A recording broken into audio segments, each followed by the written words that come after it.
Hey, bienvenue tout le monde au premier, pas le dernier, le jumeau show. Je ne suis pas dans mon studio aujourd'hui, je suis dans mon studio maison parce que la connexion Internet était vraiment merdique au bureau.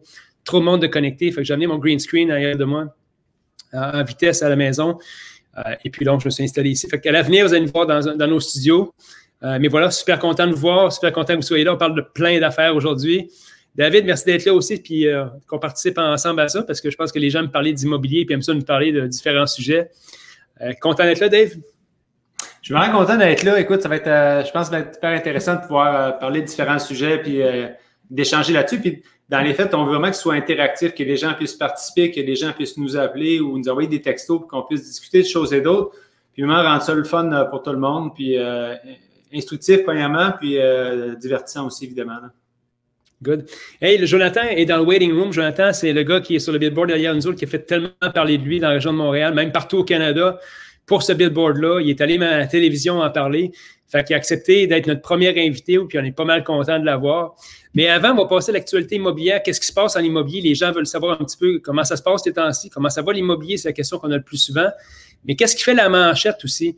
Quand on regarde qu'est-ce qui fait la manchette, je vais vous partager mon écran, vous allez pouvoir voir un peu ce qui se passe au niveau de la manchette immobilière, ce qu'on a. Marché immobilier, grande vigueur, octobre, dans l'actualité, en fait. Mais ça, c'est vraiment, il parle du marché immobilier de la région de Sherbrooke. Je parlais avec un évaluateur en charge d'évaluation foncière de la région de Sherbrooke, puis c'est ce qu'il disait. Il dit que le marché est complètement fou. On parle d'augmentation des transactions d'environ 50 %, puis je l'avais dit même dans mon analyse de marché de la semaine passée. Fait que ça, c'est vraiment un fait saillant, c'est qu'on le voit, nous autres, dans le quotidien. Là, les ventes immobilières vont très bien à Montréal, mais beaucoup de gens s'en vont également en région. Je pense que beaucoup de monde pense qu'à un moment donné, le télétravail va être là pour très, très longtemps. Je ne sais pas comment ça va se passer pour les gens dans le futur, mais bref, il semble avoir espoir que ça reste comme ça. Donc, ils font le choix d'aller acheter des maisons un petit peu moins chères, avec une qualité de vie peut-être un peu différente de celle de Montréal. Fait que c'est ce qu'on voit présentement. Ce qui a fait couler beaucoup d'encre récemment, c'est évidemment la star québécoise d'immobilier en eau trouble, Jocelyn Grégoire, des mordus de l'immobilier. Je ne connais pas personnellement Jocelyn Grégoire, fait que je ne peux pas vraiment commenter sur la personne.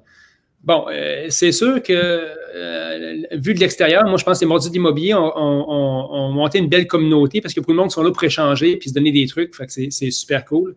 Je pense que la poursuite est relative justement à certains investissements immobiliers, mais beaucoup à propos également de ce qui est, je vais vous montrer le lien à l'écran également ici. Je vais vous montrer ça 2 petites secondes. Ce qui est Crackboom, là, c'était la fameuse application. Attends, est ici, là. Là, voilà. Crackboom Media, qui était en fait une application des iPads à peu près là, que le monde mettait dans différents endroits. Ils m'ont appelé, moi, à l'époque, pour investir là-dedans. Puis j'ai compris assez vite que c'était peut-être pas une bonne idée d'investir là-dedans parce que c'est juste un iPad version améliorée dans des magasins. Mais il semble que ça fait partie du modèle d'affaires, peut-être qui est en cause des problèmes à M. Grégoire. Bref, moi, je souhaite bonne chance à tout le monde là-dedans. J'espère que si ça peut se régler de la bonne manière pour tout le monde, bonne affaire. Je ne souhaite pas de mal à personne, ni à M. Grégoire, ni au monde autour de lui, mais bref. David, qu'est-ce que tu en penses? Ben écoute, c'est ça, on est tout le temps embêtant. Lorsqu'il y a une nouvelle qui sort comme ça, on est souvent très réactif à passer nos commentaires. Moi, je regardais ça avec du recul cette semaine. J'ai dit, on n'a pas le fond de l'histoire de tout ça. Je pense qu'il a fait beaucoup de bonnes choses pour la communauté, justement, des mordus d'immobilier, Jocelyn. Maintenant, ce sera à voir comment ça va se régler tout ça. Puis comme tu dis, j'espère que ce sera pour le mieux, que tout ça se réglera puis qu'il pourra continuer ses activités par la suite, évidemment, si c'est décidé ainsi pour la suite des choses. Là. Fait que c'est un peu ce qui fait partie de l'actualité présentement, ces petites choses-là, puis on verra comment ça se passe dans les prochains mois. C'est sûr que présentement, le marché immobilier, je le dis à tout le monde, si on parle rapidement du marché immobilier, je m'attends à ce que d'ici à 3 à 6 mois, de plus en plus, ça s'en vienne vers un marché d'acheteurs à Montréal. Les gens, c'est des commentaires par rapport à ça, mettez-les dans les commentaires, mais je le vois présentement. Avant le COVID, il y avait des propriétés, ce qu'on avait des 25-26 offres d'achat. Présentement, c'est des 2-3 offres d'achat. Fait que la stratégie de prix, là, c'est super important. Fait qu'avant le COVID, on pouvait s'essayer, tu mettais une propriété à vendre, puis tu disais, ben, écoute, il va y avoir un preneur, le monde achète n'importe quoi ces temps-ci. c'est pas tout à fait la réalité présentement. Il faut vraiment être précis dans notre évaluation pour que ça fonctionne efficacement. Faut être vraiment prudent actuellement. Là. On a souvent cette conversation-là. Comme tu dis, Maxime, là, dans les derniers 12-24 mois, on inscrivait des propriétés de façon assez aléatoire parce que le marché était trop fort. Il poussait tout le temps les prix à la hausse. Actuellement, il faut vraiment être très prudent comment on fait les choses, d'inscrire à la juste valeur marchande. Je le dis à tous mes vendeurs actuellement, il y a peut-être le tiers des acheteurs qu'il y avait avant la période post-COVID, la première période qu'on a vécue. Puis il y a beaucoup de nervosité dans les transactions. Évidemment, pour tous les courtiers qui nous écoutent, là, le sujet du jour, c'est les certificats de localisation. On est incapable de commander des certificats de localisation. Les livraisons se font en 2021 actuellement. Ça met beaucoup de pression sur les vendeurs, beaucoup de stress. Ça amène certains pépins dans les transactions. Les délais de financement sont hyper longs. C'est compliqué. Fait qu'on se retrouve vraiment dans des transactions beaucoup plus complexes qu'on les avait avant. Puis, je pense qu'actuellement, on est vraiment dans un marché en pivotement qui va nous amener vers un marché à l'équilibre, puis peut-être qu'il va tendre vraiment plus à l'acheteur après les fêtes. Là. Puis avant qu'on va emmener Jonathan avec nous autres en ligne, ça ne sera pas long. Puis on parlait justement d'anxiété chez les gens ces temps-ci. Le niveau d'anxiété en général de la population est assez élevé. Dans le contexte actuel, il est comme triplé. Dans le contexte d'une transaction immobilière, il faut vraiment faire une bonne gestion de nos dossiers pour s'assurer que ça se passe bien parce que les clients deviennent nerveux puis c'est un peu normal. Là. Fait notre travail, c'est vraiment de bien coordonner les transactions immobilières. Puis, bon, je te preuve du contraire, ça va très, très bien dans le business. Puis, j'imagine la plupart des courtiers également. Il faut juste être bien entouré pour bien servir les clients à ce moment-ci puis aussi gérer les craintes. Puis je pense dans les faits, là, dans les transactions, actuellement, la clé du succès, c'est que si tu as un vraiment... Mathieu, la B commande justement, les condos ont vraiment diminué dans le sud-ouest. Ça, c'est vrai, Mathieu. Écoute, c'est incroyable actuellement, on le voit, puis je le dis à tout le monde, dans le marché du condo, Mathieu, là, on le voit, il y a un pivotement qui se fait, c'est beaucoup plus tendu qu'avant, moins de pression, moins d'acheteurs. Ça dépend vraiment dans quel segment de marché, là, mais je vous dirais que tu as tout à fait raison, Mathieu. Là, on l'a observé. Écoute, juste dans Griffintown actuellement, je pense je me souviens plus de l'inventaire. La dernière fois que j'ai regardé, là, on est tout près de 400 condos en inventaire. Ça fait longtemps qu'on n'a pas vu tant d'inventaire que ça. Donc, c'est vraiment du jamais vu pour l'instant. Là. Puis ce qui marque réellement dans le marché actuellement, quand on voit ce qui sort sur le marché, souvent les courtiers, on a des alertes qu'on voit les nouveautés, mais les baisses de prix sont plus importantes. Donc, il y a plus de baisses de prix présentement que de nouveautés inscrites sur le marché, ce qu'on ne voyait jamais disons, si on parle avant confinement, puis les 6 mois auparavant, les baisses de prix, c'était très, très, très rare. On n'en voyait pas. Ça commence à être vraiment plus important, cet élément-là. Fait que, on va reparler la semaine prochaine d'immobilier encore une fois. On va vous voir tous les vendredis anyways, mais là, on est vraiment excités d'avoir Jonathan Ehrlick avec nous. Je vais l'amener avec nous autres en scène parce qu'il est pas mal cool, ce gars-là, puis on est vraiment intéressés de l'entendre parce qu'il a tellement fait parler dans les dernières semaines. Puis les gens ont parlé en bien et en mal, mais ce qu'on veut, c'est vraiment le mettre le spotlight sur Jonathan parce qu'il a eu bien du guts de faire ce qu'il a fait. Jonathan! Hey! Hey, Jonathan, we'll do that in English because obviously you're more fluent in English, and I think it's your spotlight to actually explain your whole backstory of your Billoboard, who you are, what you do, because you do have some wicked things to tell us, right? You work night. It's actually Felix from my team said this guy was at night before. You know those guys on horses? Well, that's what he did. So I didn't know that. So quickly, put up to speed on who you are and what you do, Jonathan. Yeah, well, thank you first of all for inviting me on the show. That was a very, very nice invitation to get, and I'm very happy to be able to come out and kind of talk about this a little bit more. I think there was so much talk about it, but it took a little while for people to actually reach out and want to talk to me about it. So thank you so much for that. Also, thanks for allowing me to do this too. I'm a fan of everyone who takes risk in life, So it's I was a big fan from the get-go when I saw your Billoboard. Yeah, it was definitely a huge risk, but yeah, no. So for myself, as you know, I was a knight. I spent about 4 years working with medieval times as a professional knight, day in, day out, sword fighting, horseback riding, jousting, the whole nine. So very, very interesting stuff. And I think that like my theatrical background is what really helped kind of bring me over to sales. So in coming over to real estate, it was actually my best friend and partner, Logan Boyce, who was working with his Hey, is parents. it the son of Boyce? Boyce, the white guy was famous cowboy. No, that's Boyd. Okay, Boyd, correct. Yeah, correct. Yeah. Yeah. So Boyce, it was James Boyce. So James has been a real estate broker in the West Island since 1989. Yeah. And then Logan joined him in 2009. Oh, okay. And then in 2014, I came back from Toronto because I was living in Toronto for a little while. Came back to Montreal, and we started building out Montreal's elite real estate group.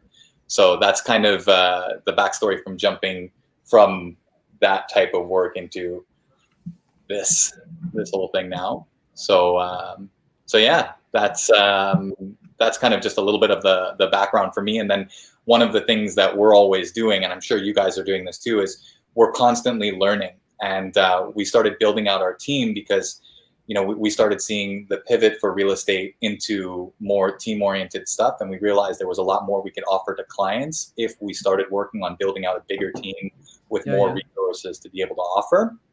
So with that now, a lot of our focus is really on helping brokers produce, helping them get into higher levels of production, and helping kind of take away some of the load of the work that real estate brokers have, because I can't imagine being a solo broker today with everything that we have to do. It's I don't know how people could do that.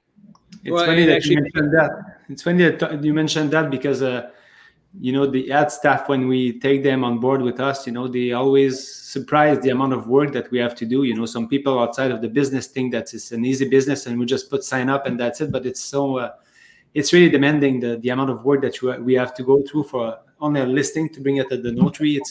It's time consuming, and it's something. Yeah, and that's if you want to survive it, right? If you want to do it at like a higher level and keep upping the game, right? So much that goes into it. So and it gets complicated because, you know, I was talking to a client yesterday, and there's few options when it comes to a competitive market and teams and stuff like this. It's either you know, you lower your cost, the price that people pay to get your services, and it's not an option that we're doing. We're offering better service with the team for better result as well. You know, so I think at the end of the day, we're more and more real estate agents are more and more coherent, and I think there's a better need now than ever for agents in the market because transactions are more and more complicated. I think that's beautiful what you were just talking about, because so often we want to add value by devaluing ourselves and devaluing our service, but we should really be focused on doing the opposite. Correct. If people have a problem with the cost of a real estate broker, well, then that's a problem with the service that we're offering, and that's telling us that we need to focus on upping the service that we're offering, not lowering the cost of what it is that we're offering, because then it's a steep slope that we're going to fall down before we're not offering anything to the clients at that point. Right. And that's what we aim for, usually. I wish every agent to aim for a service that actually an investment into their client. What I tell my client, if I sell their houses for 104, 5 or 6% of the asking price, we won the game. You know, we actually made them gain money, and the commission was totally paid in our effort to get the maximum money for them and the best service. So I think it's something possible, and I think that's what we do every day, and I feel pretty happy about that, you know. Well, I mean, we see it too. As you do more and more transactions, you start seeing how much money you're able to save for your clients or make for your clients. And that's when, you know, you go from, you know, feeling okay about your service to really understanding and feeling confident about the service that you're offering. I had a client who was told by one real estate broker that her home was worth $400,000. And I looked at it and I said, I understand why they said it's worth $400,000. But from the information that I have, I actually think that it's worth $460,000. And we put it up and we sold it at $465,000. That was $65,000 more for my client. Yeah. And then we were in multiple offers on the other side. And in my discussions with the listing broker on her buy side, I was talking with that broker, and I said a couple of things that made me understand where we were at. And I came back to my client and she said, let's give them another $11,000. I don't want to lose the house. And I said, trust me, stay where you are. Don't put the extra $11,000. You're fine. And sure enough, we didn't put the $11,000 and we got it. So in total, her savings was $71,000. if you look at it all. So I mean, sorry, $76,000. So if you look at it all, it's like that's a lot of money. Yeah. But Go ahead, David. Everything we're talking about right now is mostly related to transaction and to the way that we do business, like brokers together, that we collaborate into a transaction to make it happen. And it's funny because we're gonna get into that later on. But when you post your sign up and then it create a like fire on social network, you saw a lot of broker coming at you like crazy people and telling a bunch of stuff. But at the end of the day, everyone, our colleague, trying to collaborate and make it happen for the client. So that's one of the main concerns that I had when I sat out on Facebook. I say, you can't treat like your fellow worker like that. You do your stuff. Everyone do their stuff. They are their marketing that they like to do. They have the way they like to do stuff. But that's one of the points. When we do a transaction, we are two people dealing together, and we are supposed as a community to come together to bring your service up and make sure that the community understand the value of the services. But from what I saw there, it was really.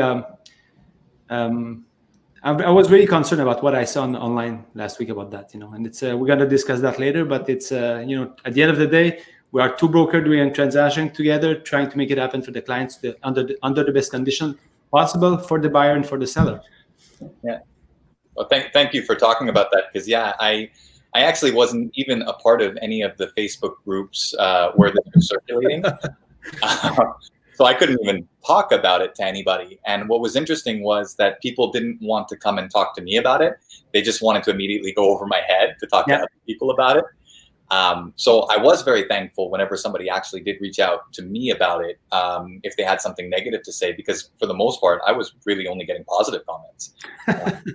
Everyone was telling me how much they loved it, how amazing it was, how brilliant it was. So yeah, to get the people talking about it without actually talking to me about it was a little bit of a, like you were saying, I was a little bit interested in how we as a group of professionals were responding and reacting at that time, especially considering the public's response was so positive. Yeah, one thing that's very interesting, we're going to talk about the whole backstory of the billboard itself. I just want to share with people, because you told me something last night that you were invited on a TV show because of that billboard, which you would have never been able to get on that TV show if that was not from that that billboard. So I'm just going to show with the people on the screen to see that moment, because it's really cool. Let's look at it for a moment. Tu sais, Julie, les agences d'immeubles font des publicités des fois, pas toujours réussies. C'est un peu plate des fois, mais cette semaine, il y a un agent d'immeuble qui a fait parler de lui en faisant une grosse affiche sur une grosse pancarte près d'un boulevard. Il s'appelle Jonathan Ehrlick. Et ça a fait jaser, on regarde ça. So, without further ado, take a look. Let me know what you think in the comment section below.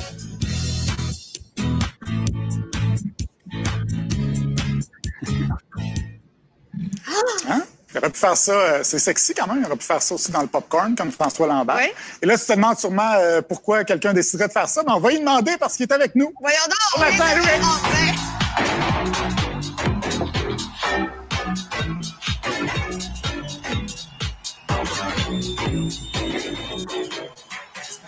Je reste là, tu es à 2 mètres, tout est mesuré, il y a un petit...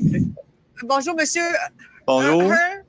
Jonathan Ehrlick. Ehrlick, monsieur Ehrlick. Ehrlick. Juste pour assurer Dan, là, levez-vous, je veux juste montrer à Dan qui est assis sur un petit. Oui, c'est correct. Je veux savoir si on changeait de place. Non, on ne change pas de place. Tu es bien à 2 mètres, c'est tout mesuré. Excellent. Salut. Monsieur Ehrlick. Oui. Comment ça vous est venu, cette idée-là, d'enlever le haut? Ouf!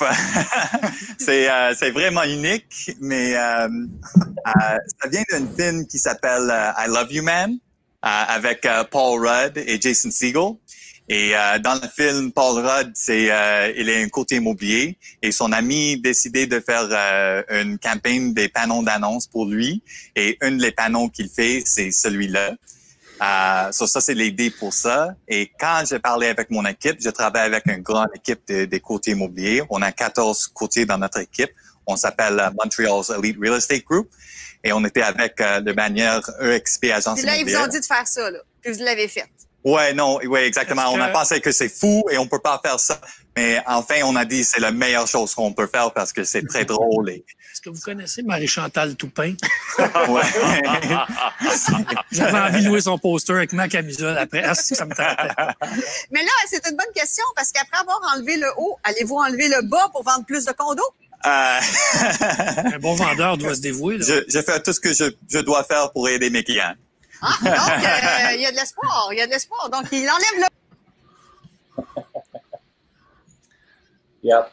That was Sais-tu, Jonathan, you know, when people just see the billboard and then they see you speak, you know, you're a smart guy, and it's, you know, it's changed a bit the you know, the thinking about all of this, you know, and it's funny because when I saw the post first, you know, in a nanosecond, I was like, what is that, you know? And then I saw the video that you did, and I thought it was great, you know.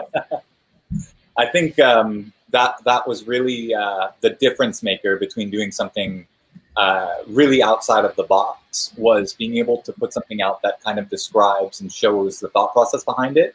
And I think the incredible thing is to kind of see it all come to fruition after that too, because it was exactly like I was saying. The goal of the billboard was never really meant to convert. It was really to get the name out there, get Montreal's Elite out there, get Jonathan Ehrlick out there, get EXP Agence Immobilier out there too, because EXP just came to Quebec this year. So we kind of needed to make some waves.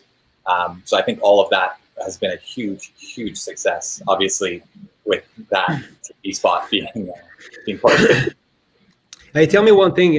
Did anybody try to stop you in your track when you came up with that idea and said, well, either your parents, your significant other said, Jonathan, no, man, you cannot be on a billboard by DIY, or did someone in your broker said you cannot do that? Because David, you know, told you earlier, a lot of people judge you for that, but you know, sometimes people in the inside who try to stop you to do something before you do it. So how did this happen? I think it's a big statement of the people that I surround myself with, because everybody was like, dude, you have to do it. You have to do it. It's brilliant. And then I was the one who was like, guys, I don't know. Like, maybe I should do something a little bit more normal. Maybe this is too much. I don't know. And everyone was like, I'm not going to be your friend if you don't do this. Okay.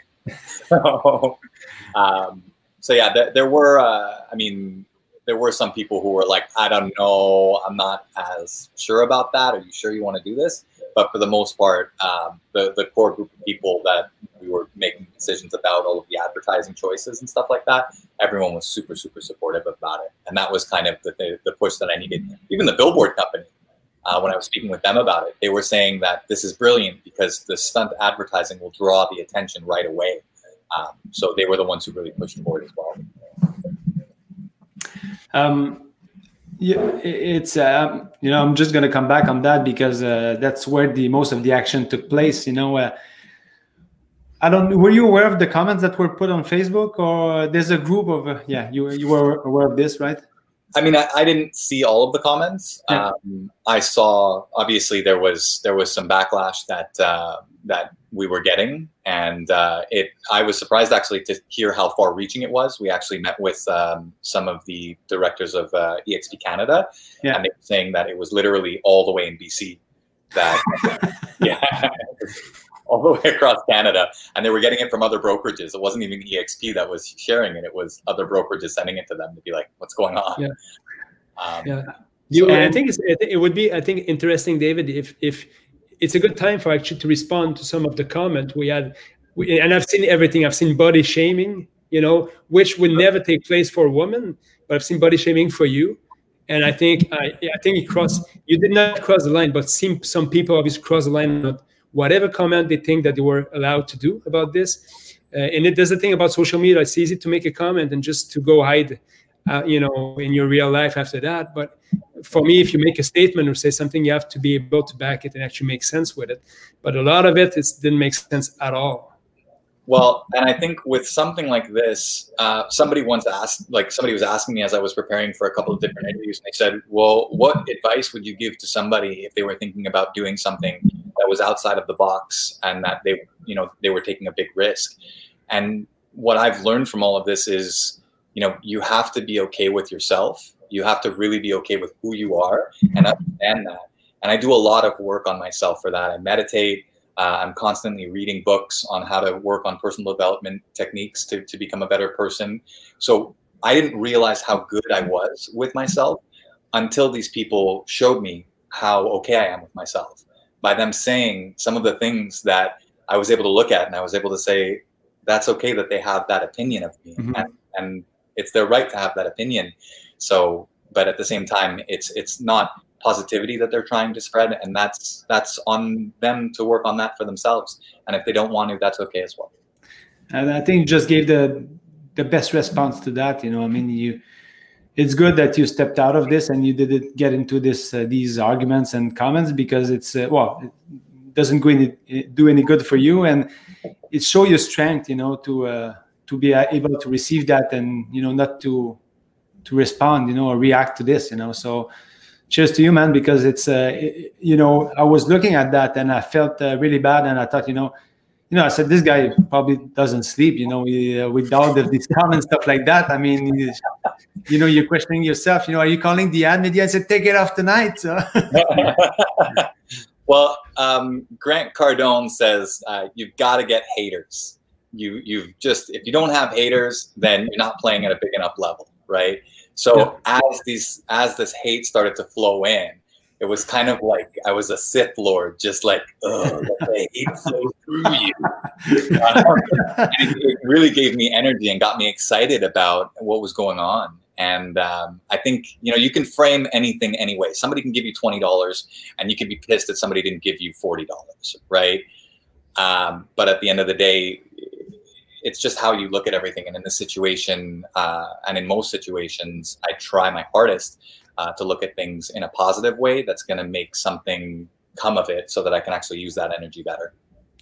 Did anyone, I'm curious to know, did anyone related to those posts called you directly and said, okay, listen, John, you know, we need to speak about this, you know?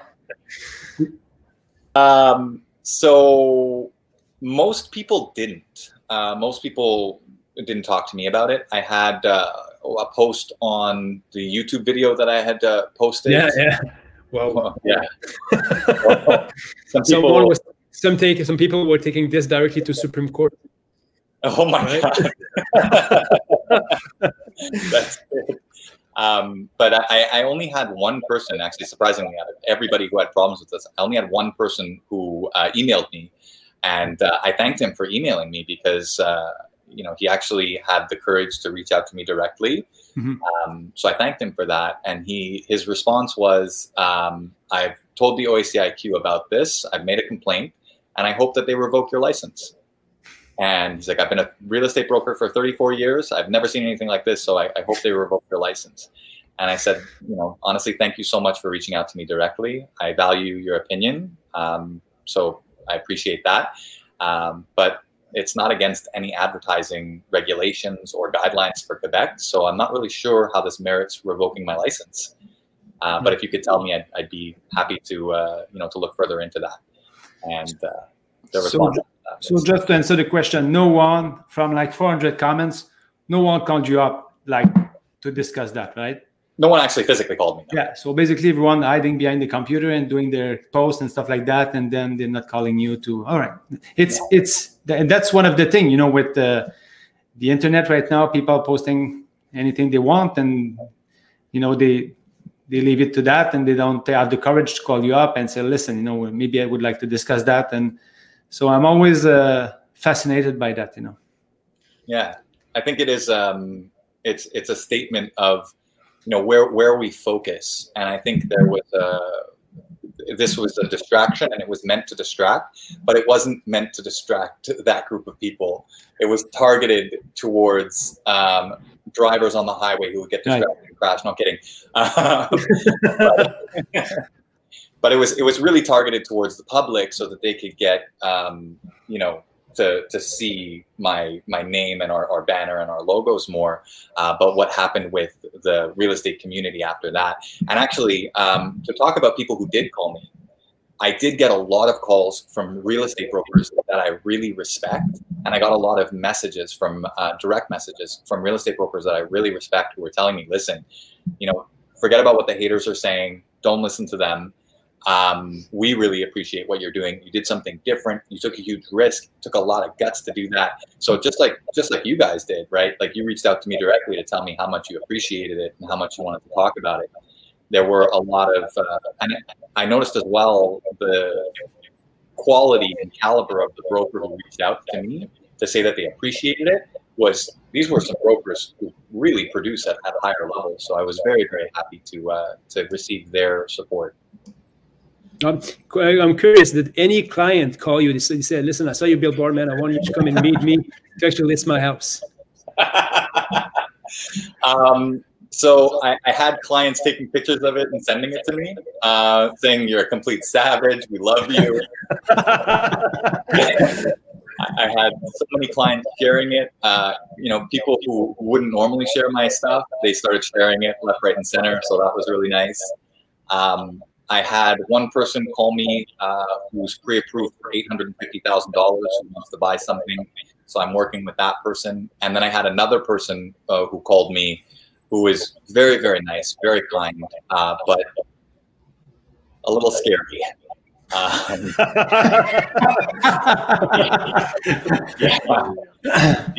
She was a little bit, I think the billboard might have affected her in a different way. Well, that's a side effect of marketing sometimes, right? That's it. So yeah. And would you, in a split second, would you do it again? I have no regrets, honestly. Good. No regrets at all. Yeah, the only thing now is trying to figure out, you know, where to go from here and how to use this momentum. Yeah, I've been very fortunate that kind of the ball has been carried forward by all of the response from everybody else, which is great. But now it's how to use this the most effective way. Anyhow, to close this off, because maybe we can talk about EXP a bit about after that. But John, I'm very impressed with what you did. You're the type of person you are. You know, you went. I think you step out of your. I think you're more like a reserve guy. I think, and you stepped out of this to go, like, on the billboard and doing that crazy stuff. And it takes a lot of strength, courage, and I think it pays for you. So it's and you know what, we need more people like you in the business for sure. Thank you. And we need a bit less hater in the business that, you know, would, eat you off because of that. So good for you, man. Thank you. Thank you very much. I think that's very true. The contrast in how I typically carry myself to what this billboard is. Quite a big jump, but it is kind of the way that I do like to work with my clients too. I think real estate is a very stressful transaction. And to be able to feel so comfortable and so confident inside of the transaction for your clients that you can bring some levity to it and relieve some of the stress, I think that's amazing, and that's incredible that we have that power and that ability to do that. So this was able to do that for some people, and hopefully it can help our industry shift to helping alleviate stress for clients a little bit more, because people are very stressed right now. Oh, yeah, for sure. Moving on to EXP, shout out to Larry White. Larry White was our coach with Tom Ferry organization for a while, David and I. He keeps calling me. He said, you guys need to come on board with EXP. And, well, it is what it is. Now we're talking to you. So talk to us about EXP. What's the deal? That's it. Well, you guys got to come on over to EXP. I'll get in touch with Lana. You'll get in trouble with Royal LePage with this. But no, honestly, EXP, we had heard about it coming for a while. We were with another real estate brokerage before that, and we were building our team out. And for us, when we started to look around to see what options were available to us, we were blown away at some of the options that we were given and that were presented to us. But when we looked at the EXP model, it was just for us, it made no sense to go anywhere else. And it also made no sense for us to open up our own shop, just because the way EXP is structured for larger teams it's incredible. So it's enabled us the ability to take away, because we qualify for mega team status. I'm not sure if you're familiar with how EXP works. Not at all. Okay. So basically, they have a cap structure where you pay fees to EXP, but then you get different levels of like broker status with EXP, and they give you shares. You also have a share agreement that you can buy into, and you can buy stocks in the company. And the company's opening up worldwide right now, so it's a really good time to be getting involved with the company. The stocks have just been going through the roof. So it's really about, you know, not just working on helping real estate brokers produce and grow as real estate brokers, but helping set them up for a retirement in the future. Because as you know, we don't get the same retirement options that regular employees would get, right? Yeah. So yeah, from a team perspective, because we did qualify for mega team status, we were able to take away some of the fees that our real estate brokers have, which helps us with recruiting for real estate brokers onto our team. And then it also helps us have some extra capital available for different marketing strategies, like billboards, for instance. I don't think I would have had as much excess capital available to be able to take a chance on a billboard like this if it weren't for the fee structure that we have in place. And then as well, EXP will pay you as well. So as you bring real estate brokers in and they produce, then you will get money back as well. So it's not like some of the other companies as well, where it's a profit share agreement, where if the company's profitable, then you make money. It's a revenue share based thing. So it's really based off of, did that money come in gross, not net? And that's the difference between where we were before, where we had a profit share agreement and we weren't, we ended up not actually making any money back from being a part of that system. A lot of things that I see, and I'll be the devil advocate here about, you know, Keller Williams came in, it was not meant for the French speaking, you know, clients. EXP coming from the States, and I was discussing actually with Larry this whole thing with EXP. That's mainly the problem with those, you know, franchise coming in from the States. They're not ready for the French-speaking, you know, market that we have in Montreal. It's okay for the West Island; people will get it, and it's easy. It's, you know, plug and play. You're ready to go. But for us, you know, it's a different story. Yeah, I think people are pretty set in their ways, and it's hard to kind of change their opinions a little bit and change the way that we do things. And Quebec, I find, is one of those places where we are really far behind. And I'm sure you guys, I mean, obviously, you're working with people outside of Quebec and learning about the real estate markets in different areas and what works in those areas. But we're behind the 8 ball on a lot of things, and we don't have access to a lot of the tools that they have. And a lot of it has to do with fear because of companies like Zillow and Red Door and all of these other companies. But at the same time, I mean, it does hinder some of the possible things that we'd be able to offer to our clients. So I think having these companies come in that are a little bit more forward thinking and trying to shake up the game a little bit, like, you know, Keller Williams before and now EXP, I think that's gonna eventually start to shift here too. It's inevitable.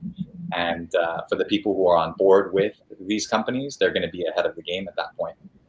Yeah, I think EXP was opening up in Mexico this week, right? Are you aware of that? Yeah, they're opening all over. It's been since we've joined, they've expanded so massively. It's incredible. Yeah. Good for them. And cheers to the people of EXP who are watching this right now. Last thing we need to talk about, you know, before the broadcast, we talked about anxiety and the consumer, the way it goes in the market right now. What are your thoughts on handling transaction these days with coronavirus, people being anxious, lost a job, lost some money? How do you view it? Well, we spoke a little bit about it before the broadcast. It's been so interesting. I feel like right now, you know, last year we would do a transaction and there was just a smoothness and an ease to the transactions some of the time. You know, there's always stuff that goes on, but the emotions, you were able to manage them a little bit more. Right now, I find every single transaction, there's just a lot of stress that's looming over because of the uncertainty in what's going on. And I think with sellers, especially saying, you know, okay, well, if I sell my house, where am I going to go? And buyers, that's one of the things we hear the most. Where am I going to go? That's one of the things we hear the most. Where we're going to go next. That's it. So there's nothing available for the buyers. So and as a seller, they're thinking, okay, well, I'll be on the buy side too. So what do I do? So it makes it a little bit tricky, a little bit difficult. So with that, I think it's just that stress that's being added to the transactions right now. And I work with a lot of the newer brokers who have just kind of started getting into the industry and getting going, and helping them deal with that as well, helping, kind of teach them about calming tonalities and giving them the confidence to be able to deal with these types of, emotional situations, and getting them to understand that, the client, sometimes they might need to just yell at you. They're not mad at you and yelling at you. They just are frustrated and stressed, and it's okay. Take that in stride, work with it, and then they're going to calm down, and you'll be able to actually work through stuff with them. So yeah, it's just kind of made things a little bit more stressful. And I'm hoping that next year we kind of are a little bit more used to this, and we can work a little bit more comfortably inside of it. But what has your experience been for that so far? Yeah, people are really stressed out for various reasons. Anxiety level has been at the all-time high. And I just signed a contract on a big penthouse. A psychiatrist is actually the client. And, he told me, population in general is stressed, is anxious. And he gave me some numbers, relating to antidepressant and stuff like this that people are taking. So it's really, really high. People are stressed out. And this whole situation with COVID and being isolated from social life exacerbated the whole thing, So I think it's our job to be. I always, tell my team that we're not into the business of selling houses. We're in the business of people. We're in the business of handling people and transaction. And that's, if you do this properly, you will have massive success. If you think you're just about selling homes, you will fail greatly at this, because that's not what it's all about. Yeah, and I think what you were saying there about depression, there's something to say about that too. One of our clients is an STM operator for like emergency operations, and he was saying right now that the suicide rate is up drastically, and we're not showing numbers, and we're not talking about this. So there's something to be said about that. We've been confined, we've been isolated, so it makes it very, very difficult for people psychologically right now. So we're dealing with a lot of that as well. It's a very, very interesting time. But on the flip side, to alleviate some stress, I was just a part of a UFC course the other day, and they were talking about the future of real estate, and they were saying, well, listen, let's just say the market takes a complete dump next year and it drops 20%, right? Let's say sales drop 20% in Quebec. Well, that brings our numbers down to the number of sales that we had in 2018. And in 2018, we had a record year. So even if the market completely falls apart, we're still going to be okay. I mean, 2018, we weren't, living in boxes. We were okay. So it kind of. I think the only thing that's going to change at the end of the day will be, the delay it's going to take to sell. There's always going to be a buyer out there, and strategy will be more and more important. But I mean, it is what it is. We've been in business for close to 20 years. I've seen every type of market, and for me, it's been a smooth ride. I've never seen market like the States I've seen a couple of years ago, like in Arizona and stuff, places like this where it was total slump. But now I think we have a good market in Quebec, and I don't think market is going anywhere. Maybe it's going to be, things are gonna start to be a more level, to what they were before. But I don't see any major problem in the horizon. And I mean, if the market levels out, I actually think that's not such a bad thing, because the shift that we had in the market just this year, that wasn't fun. Having to go through, the summer, the way that we went through the summer, where it's like you were saying, there are so many multiple offers. You're always in competition with other people. And, you know, at a certain point when you're looking at 12 offers, your strategy has to completely shift in order to be able to get that property and to justify that purchase. And then the justification all of a sudden becomes, okay, well, we know the value's here, but we're paying emotional money up to here. And if we lose it, then at least we know we put the most amount of money for you. But we're saying, you know, we're using that kind of dialogue on pretty much every property for these buyers right now. It's kind of crazy. Yeah. Yeah. Well, that was great talking to you, Jonathan. It brings you to the end of our broadcast. I think, you know, I really want to thank people who are actually live with us, you know, commenting, liking what we do. I mean, for me, I'm not, I'll be honest with you, I'm not a person who likes to be out there that much. I'm out there because people need to see you, but I shy away from the spotlight anytime I can, because I'm not typically a social person. I'm really introverted, type A behavior who needs to be, you know, achieving stuff. So I don't like those things, but I like sharing with people like you. And I think if people can actually get something out of it and have a different perspective of who you are, because I've seen it from the get-go, this guy has something different, and more power to you, man. I think it's going to bring you far in the future. Thank you very much for that. I think we have to step out of our comfort zones in order to grow. So even what you're saying right now, that's incredible to me that you guys took on this big of a project to do that. If you know, if that's something that sits inside of you that says, I'm not the person who likes to be out there in front of people, to put yourself there. I was actually saying that going on that French talk show, like my level of French to go on live TV, I was backstage like freaking out. But I kept saying to myself, I have to do this. I don't have a choice. So my life has brought me here. I got to do it. You guys have brought yourselves here, and you're doing this. And I think this is great to get to know the people that we work with inside of our market center, and to get to learn more about real estate. I'm going to be tuning in and checking this out the more you guys do this. So thank you so much for the opportunity of bringing me on, letting me talk about myself and getting to know each other. I really, really appreciate that. So thank you guys so much. Thanks to you, and I hope we'll connect in person. It's very good. Oh, and I hope we'll get to, David, go ahead. Yeah, thank you so much, John. And you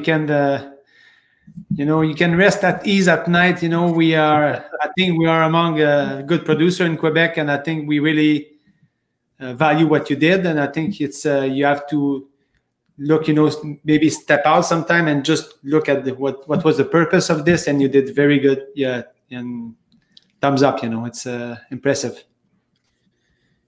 Thank you, Jonathan. Me and David are going to stay online for a few minutes to actually thank people and get some comments. Thanks to you for coming in, and we'll talk to you soon, man. I hope we'll catch up in person whenever this whole thing is over with the COVID. I hope so. We'll talk again soon. Thank you, John. Bye-bye. Thanks, John. Bye. Bye. Bon, ben merci tout le monde. Écoutez, là, on est rendu au segment. Là, s'il y a des gens qui ont des lubies de nous parler, David, peuvent texter le numéro de téléphone à David. Je veux parler, on peut les amener en ligne avec nous autres pour parler d'immobilier. Si on a des questions, ça nous fait plaisir. Si vous avez des commentaires, c'est le temps aussi. C'est des gens que vous aimeriez voir être invités dans les prochaines semaines. Nous autres, on invite tout le monde au show. On est pour échanger, pour parler, pour apprendre à connaître des gens, pour partager avec vous. Fait que c'est vraiment à ça qu'à cette tribune-là, pour donner la parole à d'autres personnes que nous, mais qu'on parle d'immobilier parce que ça nous passionne. Hey, je suis tellement impressionné par John, honnêtement. Un gars calme, un gars posé, un gars qui s'exprime bien, un gars qui a énormément de qualité puis qui a exprimé son point de vue par rapport à ça. Puis honnêtement, ça me fascine qu'il y ait eu autant de méchanceté par rapport aux gestes qu'il a posés. Quand tu parles à cette personne-là, tu disais qu'il ne méritait vraiment pas ça, mais en même temps, il y a eu le bénéfice quand même de profiter de certaines choses, de réussir à aller à la TV avec ça et tout ça. Fait que écoute, c'est le genre de courtier que tu vois, tu discutes avec, il va aller loin, John. Il fait... écoute, je suis impressionné par le type de personne qu'il est, définitivement. Puis on est intéressé d'entendre vos commentaires. Vous avez des commentaires à faire à ce niveau-là, au niveau du Billoboard que John a fait. Allez-y, on va les mettre à l'écran également. Les gens vont voir ce que vous avez à dire par rapport à ça. Ça nous tente de vous entendre également là-dessus. C'est une tribune pour vous. Fait qu'on va rester quelques minutes en ligne pour voir si les gens ont des commentaires par rapport à ça. Il y en avait sur le marché immobilier. Tantôt, on parlait qu'ici, c'était... on dit qu'il y a certains redressements sur les condos dans le sud-ouest, pas encore pour les maisons du sud-ouest de Montréal. Mais effectivement, les maisons Il n'y a pas un gros redressement, je pense, à y avoir parce que, je le disais à tout le monde, les duplex, les maisons unifamiliales, Montréal vont toujours rester avec une bonne cote. Là-dessus, on ne s'inquiète pas. Je pense que c'est certains condos que ça va être demandé un petit peu plus un défi, je pense, parce qu'il y en a beaucoup quand même. Griffintown, présentement, en souffre à cause du condo locatif qui est à la mode. Fait que ça, on le voit. Puis ça, c'est le reste du commentaire. Les prix vont baisser. Période de stagnation. Ben oui, c'est un peu ce qu'on disait tantôt. Ça va tranquillement y avoir un atterrissage en douceur pour 2021, je pense, pour le marché. C'est sûr qu'on voit-tu au niveau de. Ben moi, évidemment, je travaille plus dans le sud-ouest de Montréal. Puis dans les unifamiliales, ça a été vraiment. Tant mieux pour les vendeurs, ça a été super. Pour les acheteurs, ça a été la galère depuis des mois. Il n'y a pas beaucoup d'inventaire. C'est dur de mettre la main sur un produit de qualité à un prix raisonnable. J'ai comme l'impression que ce balancier-là va être plus long à revenir parce qu'il n'y a toujours pas beaucoup d'inventaire, mais comme tu le mentionnes, dans les condos, il va y avoir un shift qui va se faire. Il est déjà en transition actuellement. Mais ce sera à voir pour la suite des choses. Tant qu'on réussit à amener des attentes raisonnables aux vendeurs, puis ultimement, idéalement, les dépasser, c'est parfait, mais actuellement, il faut être vraiment plus posé puis pondéré dans les façons d'évaluer les propriétés, puis de laisser le marché s'exprimer par la suite. Là. Exactement. Alors, écoutez, ça va être, je pense, un peu de commentaires, nécessairement de questions pour le broadcast d'aujourd'hui, pour le live. Merci énormément d'avoir été là, très apprécié. On va se voir la semaine prochaine, s'il vous plaît. S'il y a des gens que vous voulez voir être invités au Jumeau Show, ça me fait plaisir de les recevoir. Mettez-les un commentaire encore une fois. Et puis, on va se revoir la semaine prochaine. Alors, David, un petit mot de la fin. Bon week-end tout le monde. Les courtiers, travaillez pas trop fort. Puis on vous revoit prochainement pour un deuxième show. Merci à ceux qui ont écouté. Vois-tu, Armel qui nous... Armel, un autre champion. Hey, on est content de t'avoir avec nous autres. Merci pour tes commentaires. Petit thumbs up à toi. Alors, écoutez, on était sur notre fin. Donc, merci beaucoup. On se parle bientôt. Et n'hésitez pas encore une fois à nous proposer des gens que vous aimeriez se faire inviter à notre show. Ça me fait plaisir de les recevoir. Passez un excellent week-end. Moi, je peux aller... encore, Marc-Antoine Jean, je peux pas... Là, il faut quand même que je les montre, ceux-là. Bon, mais super. Ça, cette maison-là, écoute, cette transaction-là, Marc-Antoine, merci encore de ta confiance. A été rock'n'roll, cette transaction-là, David. Hein? On a fait un champion, celle-là. Ça a été... écoute, tu sais, c'est rock'n'roll, mais en même temps, quand les acheteurs sont bien préparés et sont prêts à prendre des risques calculés, ça donne des belles transactions. Cette transaction-là était faite en collaboration avec Jesse McKay, qui était courtier inscripteur sur cette maison-là. Puis Marc-Antoine, sa conjointe, ont pris des bons risques pour remporter la mise. Puis actuellement, ils sont bien contents de la maison. Il reste une rue extraordinaire, la rue Béti à Verdun. Puis bravo pour... Ils ont acheté le bon temps aussi.